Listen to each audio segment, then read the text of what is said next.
Shalom, Ibu Bapa dan saudara-saudara yang terkasih di dalam Tuhan Yesus Kristus.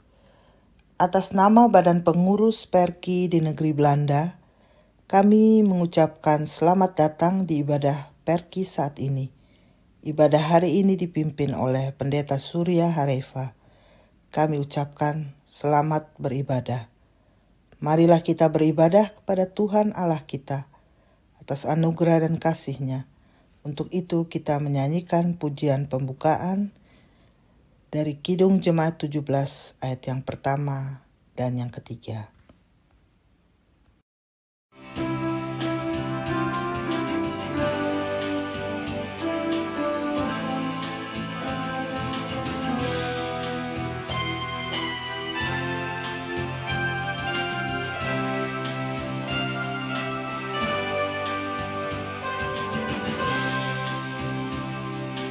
Tuhan Allah hadir pada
Jadilah ibadah kita pada hari ini dalam nama Allah Tritunggal yang kekal, Bapa dan Anak dan Roh Kudus.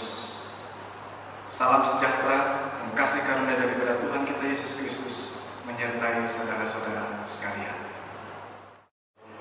Kita bersyukur kepada Tuhan sampai dengan hari ini Tuhan terus memelihara kita dan bahkan memperkenankan kita untuk beribadah bersama-sama dalam bentuk online seperti ini.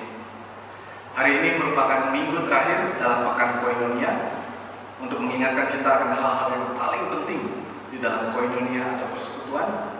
Maka nas pembimbing hari ini saya ambilkan dari Roma 11 ayat 36. Roma 11 ayat 36.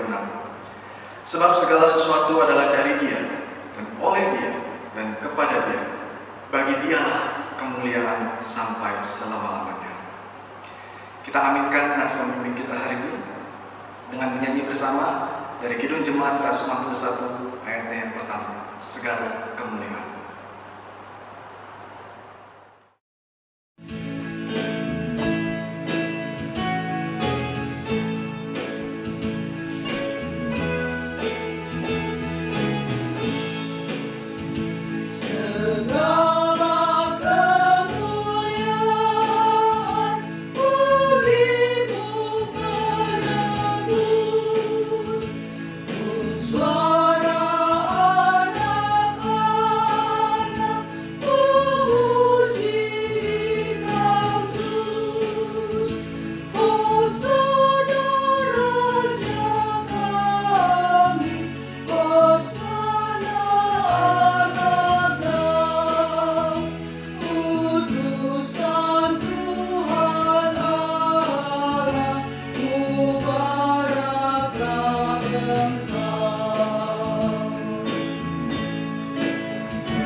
Saudara-saudara, marilah kita bersama-sama merendahkan diri di hadapan Tuhan sambil mengaku dosa-dosa kita kepada Tuhan di dalam doa.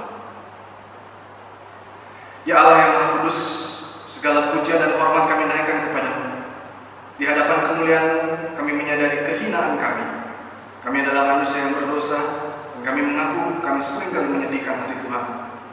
Kami mementingkan diri kami sendiri dan melupakan kebutuhan sesama, bahkan mengabaikan kehendak Tuhan. Kami berdiam diri ketika kami seharusnya berdoa, ketika kami seharusnya bertindak sesuai dengan firman Tuhan.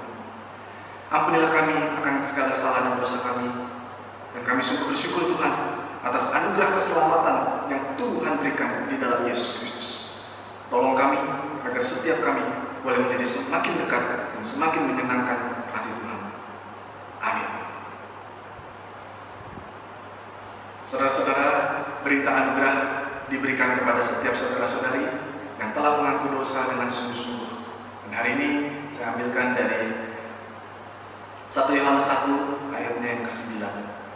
Jika kita mengaku dosa kita, maka Ia adalah setia dan adil, sehingga Ia akan mengampuni segala dosa kita dan menyucikan kita dari segala kejahatan.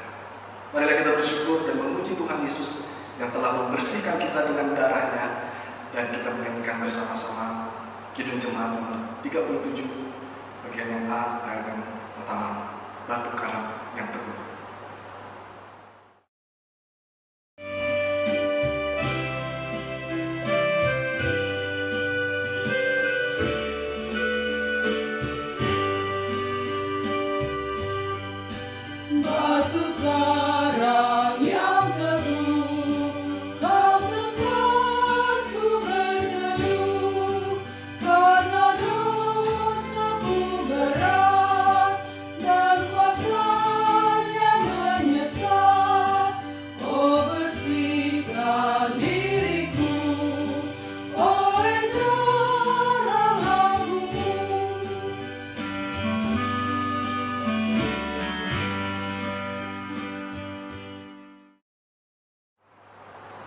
Saudara-saudara, sebelum kita membaca dan merenungkan firman Tuhan, mari kita berdoa memohon pertolongan Allah Kudus.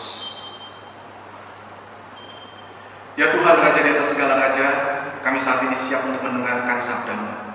Kami memohon Allah Roh Kudus berkenan untuk menerangi setiap kami yang ada di tempat ini maupun yang mengikuti ibadah secara online.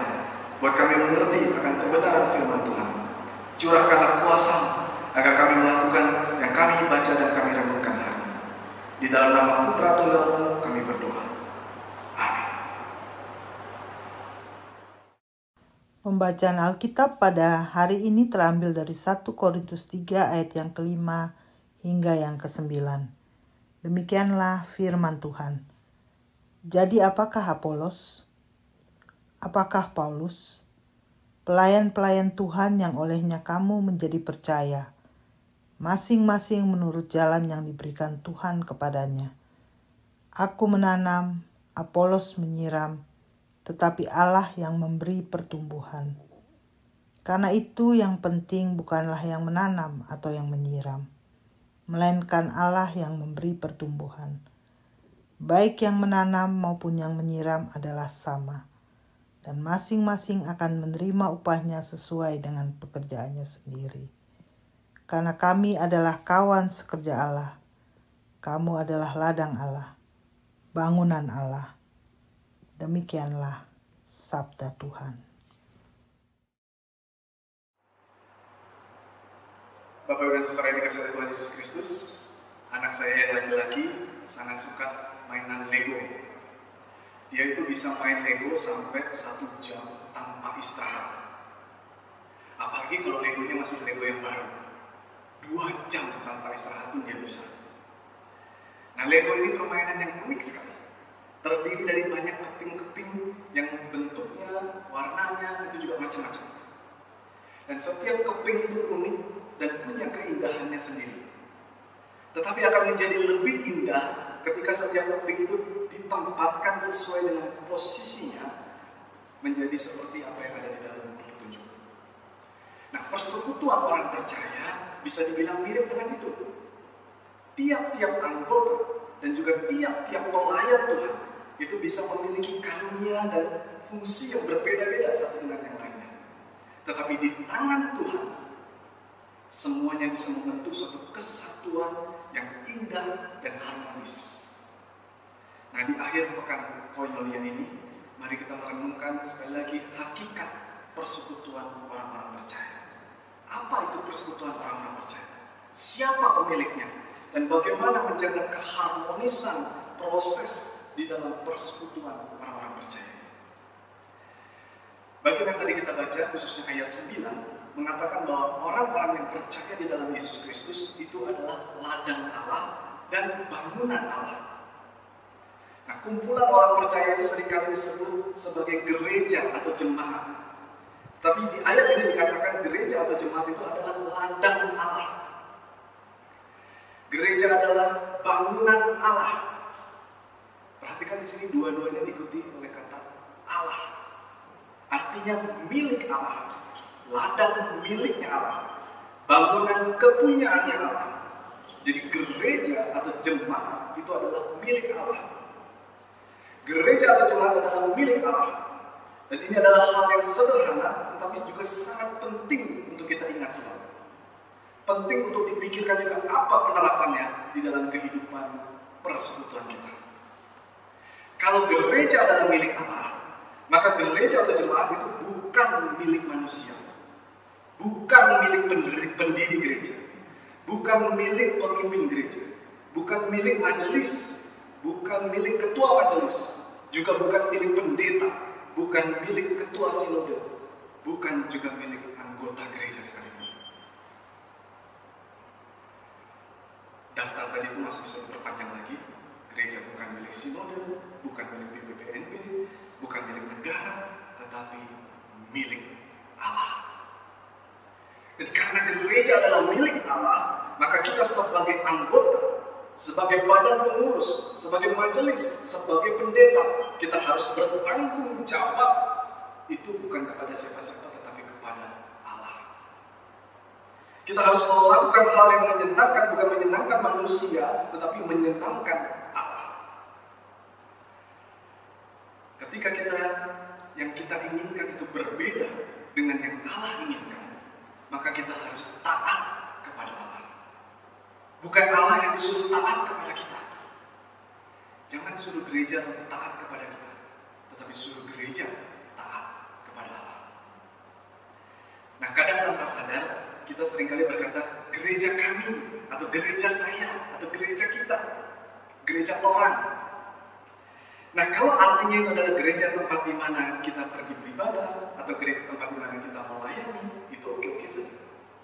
Tetapi ketika artinya itu menjadi gereja milik saya, atau gereja milik kami, nah itu sudah tidak sesuai dengan firman Tuhan.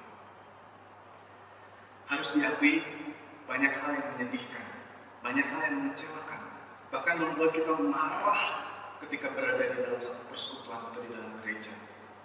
Tetapi selama itu masih gereja, maka kita harus ingat itu adalah miliknya Allah. Dan kalau itu milik Allah, berarti kita harus menghormatinya juga.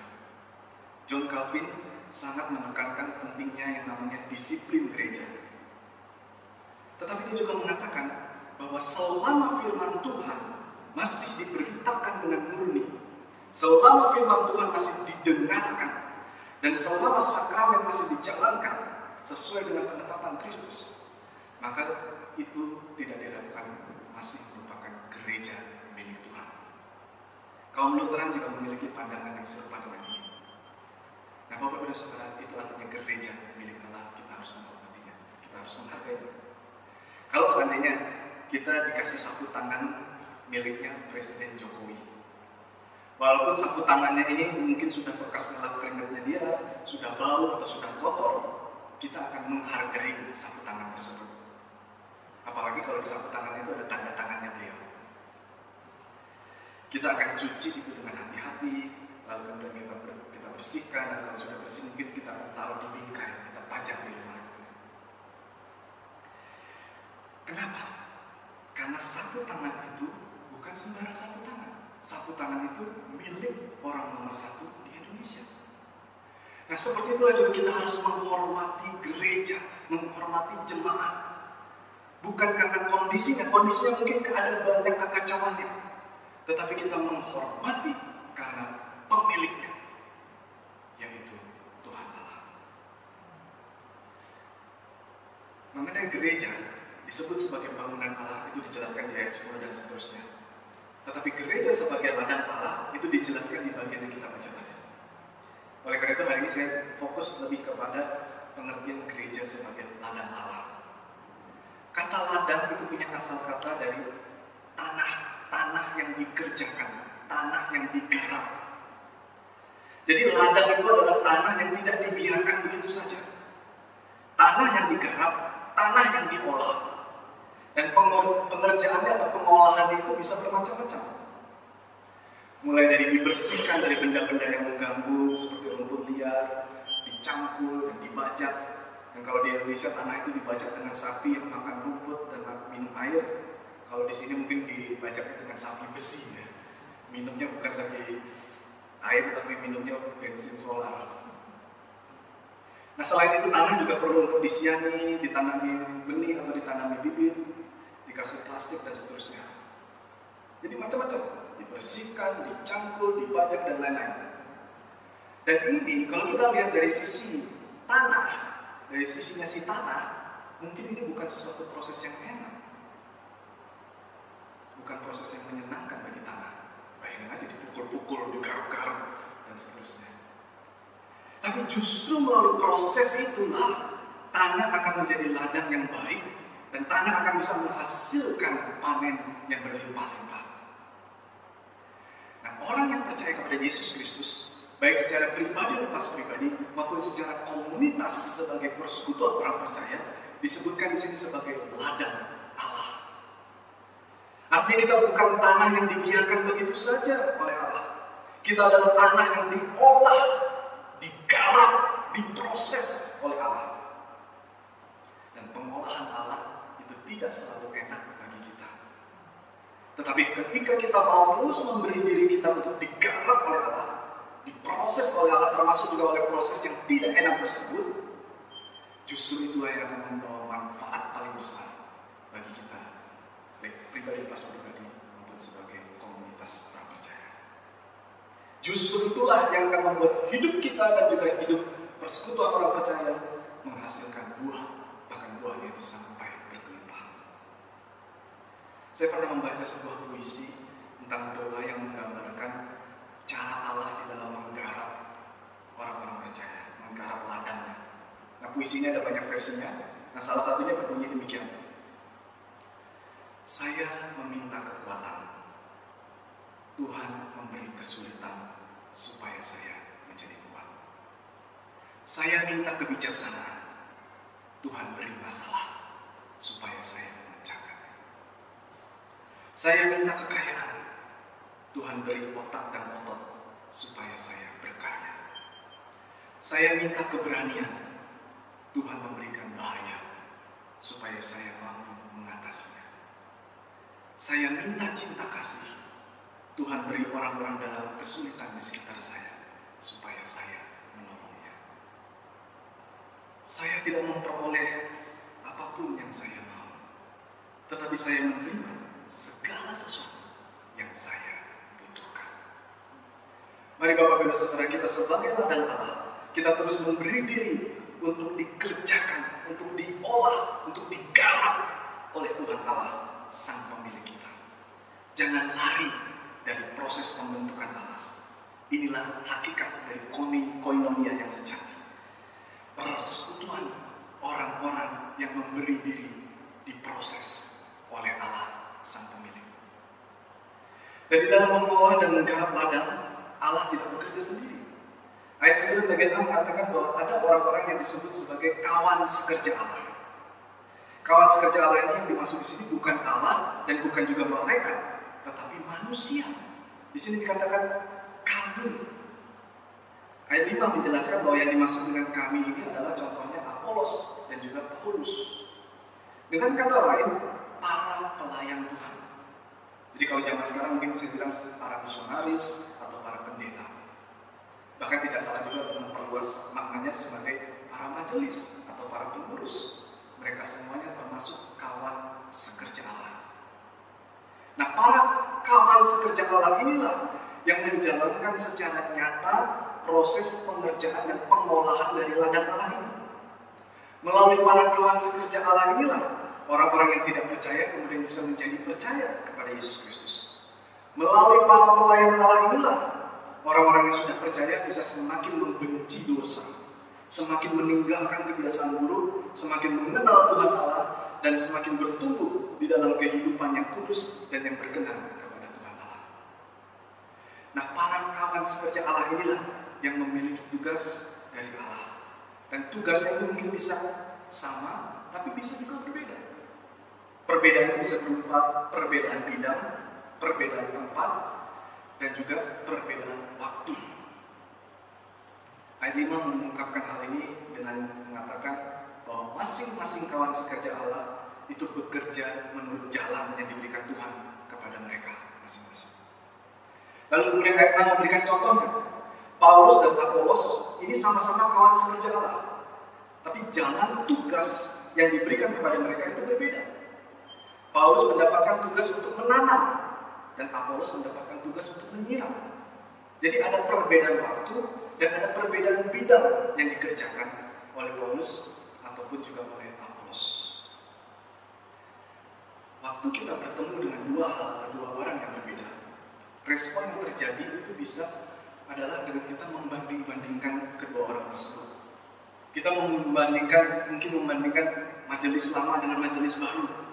Yang satu mungkin bilang lebih suka majelis yang lama, yang lain bilang, oh lebih suka yang baru, lebih bagus. Ada juga yang membandingkan pendeta. Satu bilang, oh saya senang pendeta A. Yang lain bilang, saya senang yang pendeta B.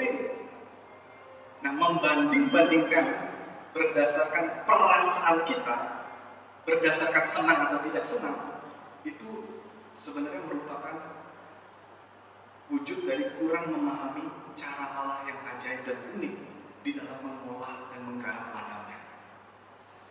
Membanding-bandingkan pelayan Tuhan tanpa mengetahui apa yang Allah berikan kepada masing-masing pelayan, itu adalah seperti kita membanding-bandingkan antara telur dengan ayam.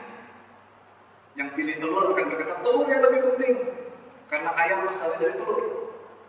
Tapi yang pilih ayam akan bilang, oh yang lebih penting ayam, karena ayam yang menghasilkan telur, dan seterusnya. Jadi putar-putar aja di situ gitu, antara ayam dan telur. Nah, Bapak Ibu dan Saudara, ini memang bukan masalah yang sederhana, Tuhan Yesus juga mengingatkan bahwa akan ada nabi-nabi palsu. Dan nabi-nabi palsu ini seperti serigala yang buas, tapi menyamar sebagai domba. Maka kita memang perlu untuk belajar membedakan mana yang palsu dan mana yang asli. Dan Tuhan Yesus di Matius 7 mengatakan, membedakan itu jangan berdasarkan kemampuan untuk mendatangkan mujizat, karena nabi palsu pun mengadakan mujizat. Tetapi kita membedakan itu berdasar kesesuaian isi berita dengan firman Tuhan atau tidak. Nah, menguji ini memang tidak mudah. Harus hati-hati dan juga harus dengan cermat. Untuk itu, maka memang setiap orang percaya perlu memiliki keteraturan di dalam membaca firman Tuhan dan juga di dalam berdoa. Disiplin dalam membaca firman Tuhan dan di dalam berdoa akan sangat membantu kita untuk melihat segala sesuatu bukan hanya berdasarkan perasaan saya senang atau tidak senang, tapi berdasarkan perspektif firman Tuhan. Nah, bila kita melihat dari perspektif Allah, kita akan menyadari bahwa yang paling penting itu adalah Allah, bukan pelayan Allah, bukan Paulus, bukan Apolos, tetapi Allah.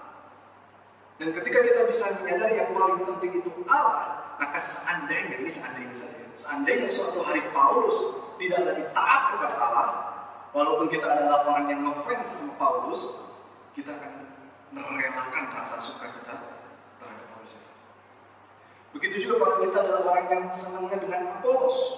Jika suatu waktu seandainya Apolos tidak lagi sungguh-sungguh di dalam melayani Tuhan, seberapapun kita senang kepada Apolos, kita tidak lagi bertanggung jawab untuk ikut Apolos. Karena tanggung jawab kita adalah ikut dan taat kepada Allah.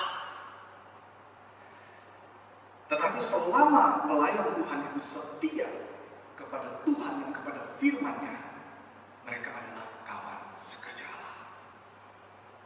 Nah, dalam hal pengerjaan ladang Allah ini, masing-masing pelayan mendapatkan jalan, mendapatkan tugas yang berbeda-beda. Nah, kalau mau bandingkan dari perspektif Allah tadi. Seperti di ayat 7 juga dikatakan, dari sisi pandang Allah, kita akan menyadari memang ada perbedaan antara Paulus dan Apolos. Paulus mendapat tugas menanam, Apolos mendapat tugas untuk menyerang. Tugas mereka berbeda, waktu mereka menjalankan tugas itu juga berbeda. Tetapi mereka sama, yaitu sama-sama menjalankan tugas dari Tuhan. Dan tugas yang mereka lakukan itu bisa berhasil bukan karena mereka hebat, tetapi karena Allah lah yang memberikan pertumbuhan atas apa yang sudah mereka kerjakan tersebut. Jadi yang penting bukan kita senang sama Paulus atau senang sama Apolos, tetapi adalah ketaatan kepada Allah yang ada di balik Paulus dan Apolos. Ketaatan kepada Allah, sang pemilik ladang. Ketaatan kepada Allah yang memberikan pertumbuhan melalui Apolos maupun juga melalui Paulus.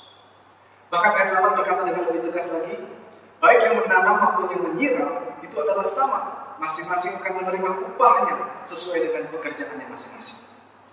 Jadi yang penting bukan dilayani oleh Paulus atau dilayani oleh Apolos. Yang penting adalah kita sebagai ladang Allah, kita memberi diri diproses oleh Allah.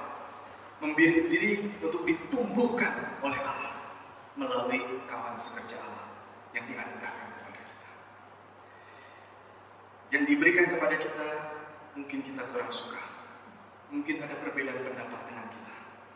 Tetapi itulah biasanya yang Tuhan atur untuk memberi pertumbuhan kepada kita dan kepada gereja-Nya.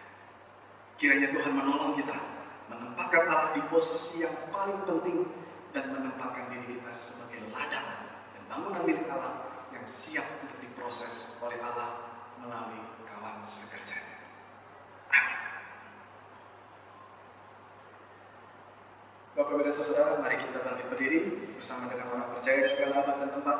Kita mengikrarkan pengakuan iman menurut pengakuan iman Rasul. Aku percaya kepada Allah, Bapa yang Maha Kuasa, Khalid Maha dan kepada Yesus Kristus, anaknya yang tunggal Tuhan kita, yang dikandung dari benar Roh Kudus, lahir dari anak darah, yang menderita di bawah pemerintahan Pontius Pilatus, disalibkan, mati dan dikuburkan, turun ke dalam kerajaan Allah. Pada hari yang ketiga, bangkit pula dari kata, naik ke surga, duduk di sebelah kanan Allah, Bapa yang Maha Kuasa, dan akan datang dari sana untuk menghakimi mereka yang hidup di neraka. Aku percaya pada Roh Kudus, gereja yang kudus dan Allah, persekutuan orang kudus, pengampunan dosa, kebangkitan dari dan hidup yang kekal. Amin. Silakan duduk.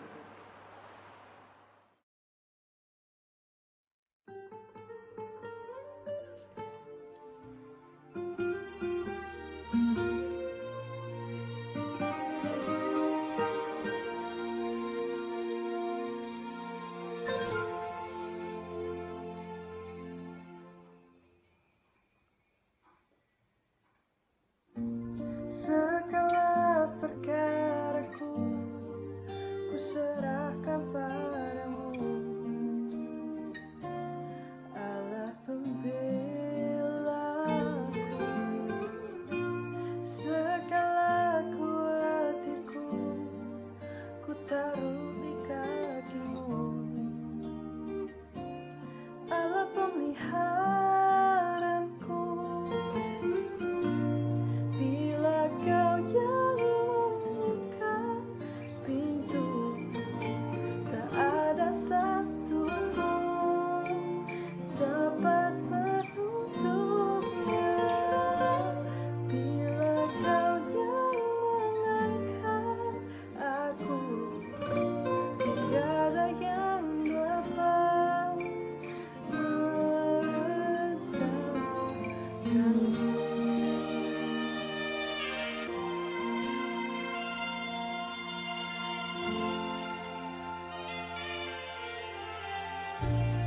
Segala perkaraku ku serahkan padamu, Allah pembelaku. Segala kuatirku ku taruh di kakimu, Allah pemeliharaku. Bila kau yang membuka pintu, tak ada satu pun dapat menutupnya. Bila kau yang mengangkat aku, tiada yang dapat merendahkanku.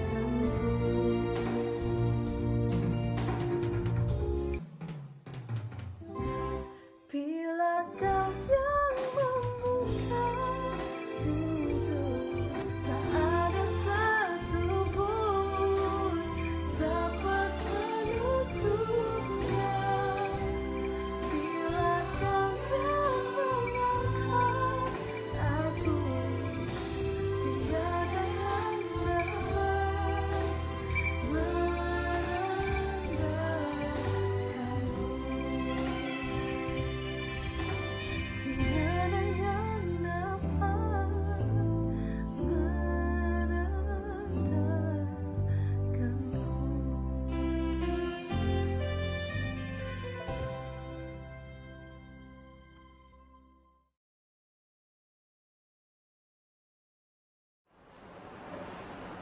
Saudara-saudara yang dikasihi Tuhan Yesus Kristus, mari kita bersama-sama masuk ke dalam doa, kita menaikkan syafaat kita.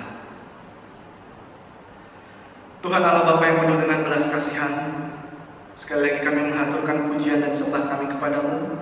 Kami mempermuliakan nama-Mu ya Tuhan, karena Engkau adalah Allah yang telah berkenan untuk memberikan firman kepada kami.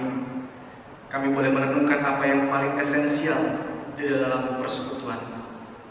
Kami sungguh mendoakan Tuhan supaya keseluruhan perkinedelan, mulai dari Ibu Pendeta Ida Patinama, Bapak Norman Aimasa, Badan Pengurus, dan juga segenap anggota perki, kami semua sungguh boleh menjadi anggota persekutuan yang menempatkan Allah di atas segala-segalanya.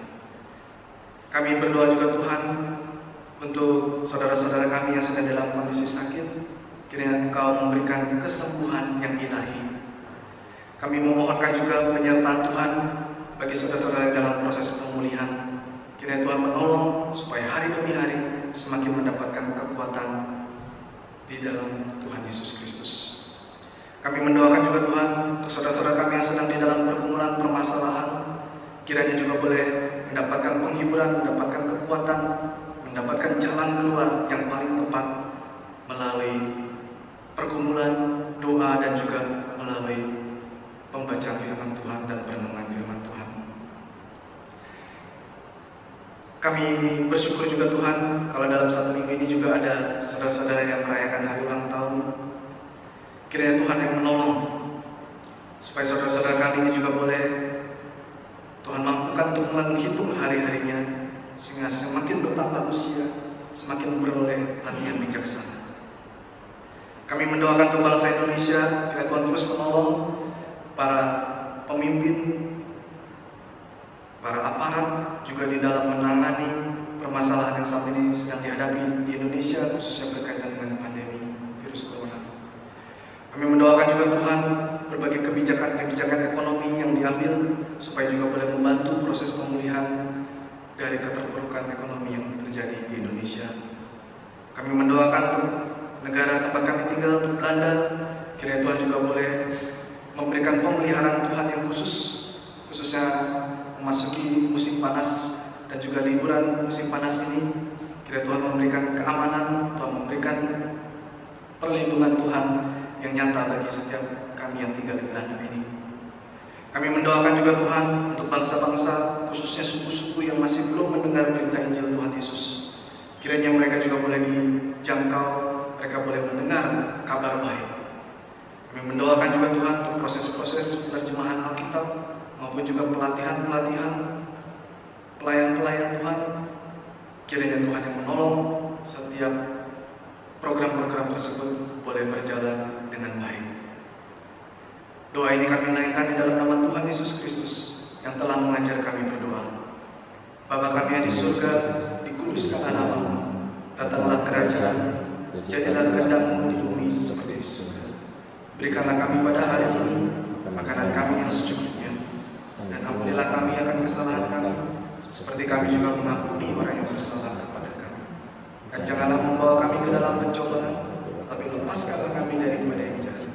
Karena Engkaulah yang punya kerajaan dan kuasa dan kemuliaan sampai selama-lamanya.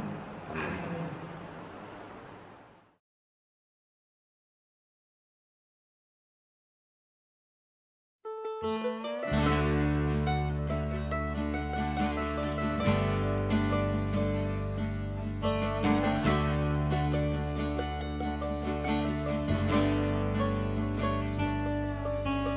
Lord, make us instruments of your peace. Where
Saudara-saudara, marilah kita memberikan persembahan kepada Tuhan sambil mengingat firman Tuhan dalam Ulangan 16 ayat 16b sampai dengan 17 yang berbunyi, "Janganlah ia menghadap hadirat Tuhan dengan tangan hampa, tetapi masing-masing dengan sekedar persembahan, sesuai dengan berkat yang diberikan kepadamu oleh Tuhan Allahmu." Sambil kantong persembahan dijalankan, kita menyanyi pujian dari Kidung Jemaat 393 ayat yang ke-1 dan ke-3, Tuhan betapa banyaknya.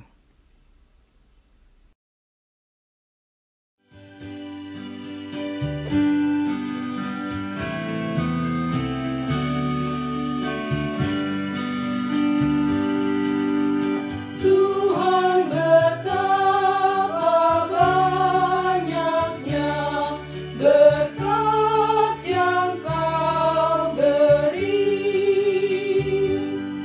teristimewa rahmat-Mu dan hidup abadi. Terima kasih ya Tuhanku atas keselamatanku. Padaku telah Kau beri hidup bahagia abadi.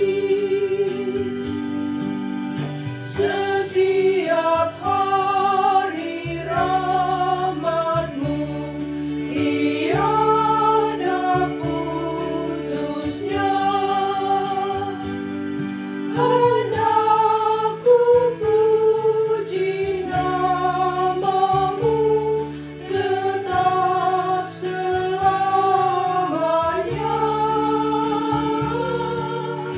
Terima kasih ya Tuhanku atas keselamatanku. Padaku telah Kau beri hidup bahagia abadi.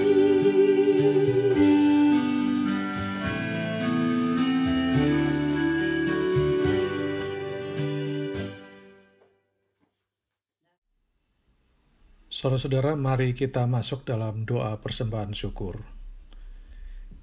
Ya Tuhan Yesus, terima kasih atas kesempatan yang Kau berikan sehingga kami boleh memberikan persembahan yang kami miliki.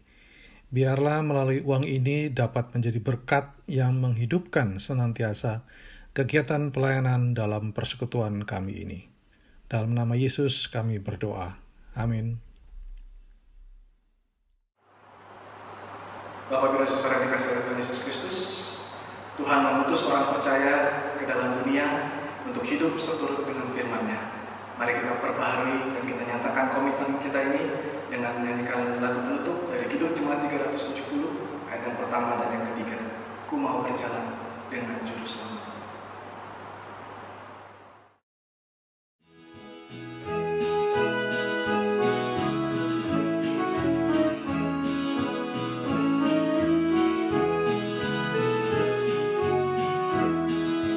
Ku mau berjalan dengan juru selamat-Ku di lembah berbunga dan berair sejuk. Ya kemana juga aku mau mengikutnya, sampai aku tiba di negeri baka. Ikut, ikut, ikut Tuhan Yesus, ku tetap mendengar dan mengikutnya. Ikut, ikut, ikut Tuhan Yesus, ya kemana juga ku mau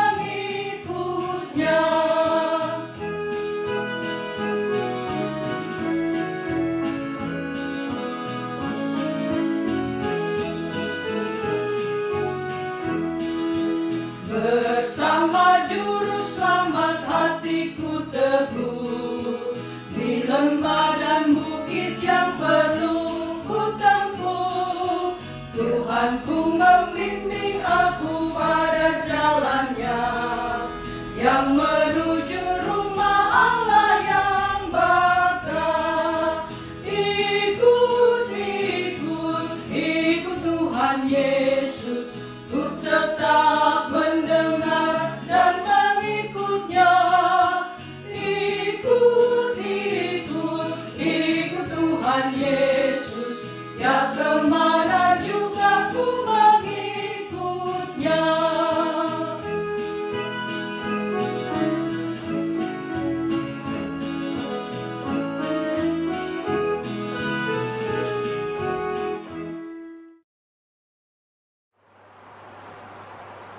Saudara-saudara yang dikasihi Tuhan Yesus Kristus, arahkanlah hatimu kepada Tuhan, berjalanlah dalam damai sejahtera, dan jadilah saksinya dimanapun saudara berada, serta terimalah berkat Tuhan.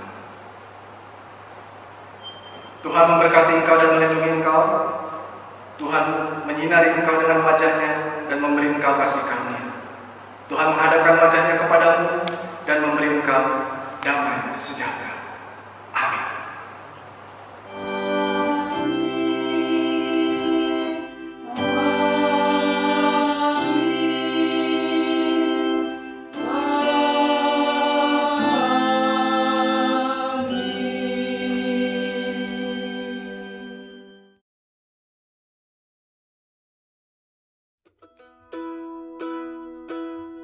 Tis so sweet to trust in Jesus, just to take him at his word, just to rest upon his promise, just to know thus says the Lord.